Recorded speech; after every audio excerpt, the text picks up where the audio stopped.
please cover overcoming the frustrations of beginning jiu-jitsu. Okay, so how do you, the frustrations of beginning jiu-jitsu? And it is absolutely, if you have the wrong mindset, it's viciously frustrating because of everything we just talked about. You think, oh, I'll just do this, I'll just go a little bit harder, and I just won't put my arm there, and then I'll be able to win. You're not going to win. You are going to lose. You're going to lose over and over and over again to people that are smaller than you, weaker than you, not as tough as you are. Literally not as tough as you are. Yep. Not as tough as you are. You know, jiu-jitsu has a faction of nerds, for lack of a better word, straight nerds. She was asking me, like, what was the worst you ever got your ass kicked? Oh, let me tell you something. When I was a white belt, when I first started, this purple belt who was my size. And I had this idea in my head, well, someone my size is not going to fuck me up. This guy just raped me, just destroyed me, just did whatever he wanted to me over and over and over again. Just kept armbarring me and choking me and triangling me. And I remember leaving going, what? Nerds.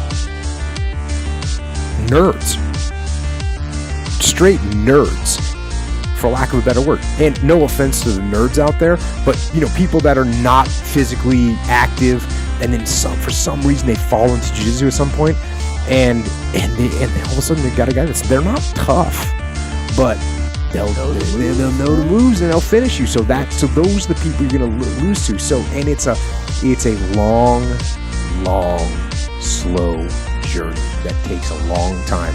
Like, my idea of how tough I was versus what would actually happen when I rolled was so off. I couldn't imagine. Yeah, I had this friend who was in the Marines. He was a Force Recon guy, awesome guy. Freaking total stud. He grew up in like Texas. He was like a gangbanger in Texas. Total stud, looked like a freaking superhero. And he started training with us.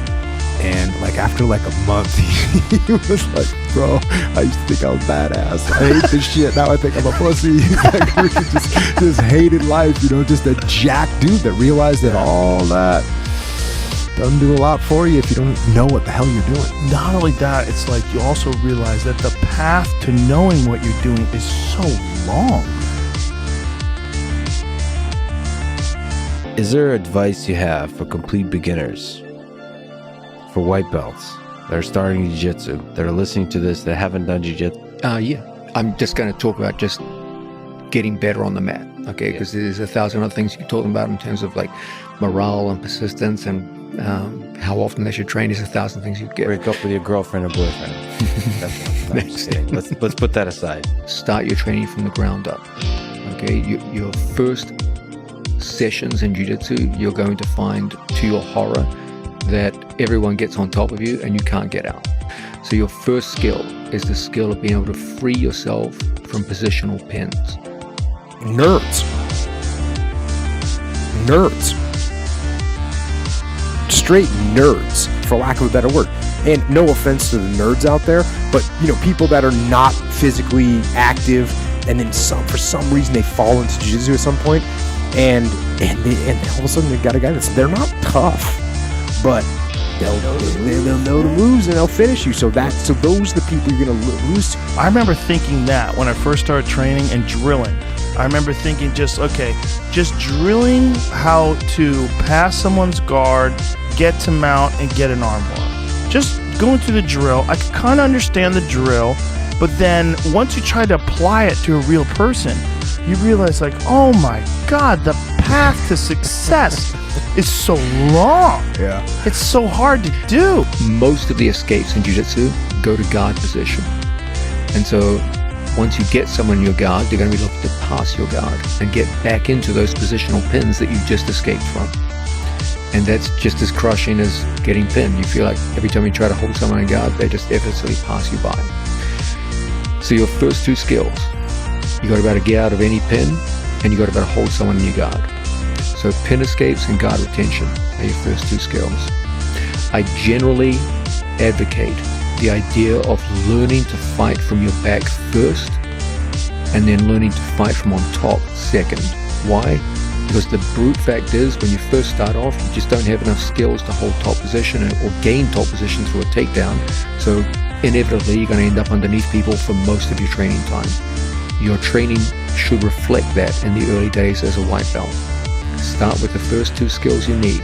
They're not the most exciting. They're not sexy skills that are going to make you look like a stud in the training room, but they're going to keep you alive long enough to learn those sexy skills in the future that will make you look like a stud. Start with pin escapes, go to guard retention, and focus heavily on those two. That being said, if you train for a month and someone's trained 0, that journey's not that long. You'll beat that guy. Yeah. You will beat that guy. I mean, again, you take 2 people, one of them knows jiu-jitsu for a month and one of them doesn't. Yep. That guy's going to win. I mean, basic weight, basic same, you can't have somebody that's completely weak. But in 6 months, you're beating anybody that's untrained. You're beating 95%, of, maybe even 99% of the people that are untrained. But as far as like, you think you show up and in 6 months you're going to be beating a blue belt, it's not happening. Yeah. It's not happening.